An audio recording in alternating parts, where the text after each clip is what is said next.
বন্ধুরা দেখো, অঙ্গনবাড়ি পৌঁছে গেছি। সোনামা, এদিকে ঘুরে বলো কি খেয়েছো? তুমি কি খেয়েছো সেটা বলো। তুমি কি খেয়েছো বলো।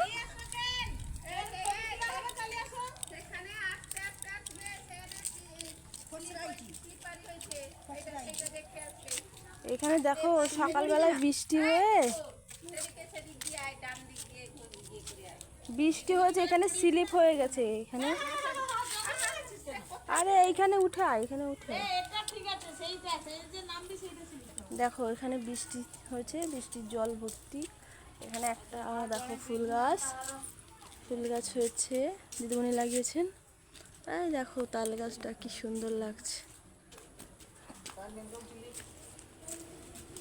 আজকে তো পায়ে কি হলো? পড়ে গেছিলাম, দিয়ে ছুড়ে গেছিল, দিয়ে ও আচ্ছা, সেই জন্য তুমি শেয়ার করছো।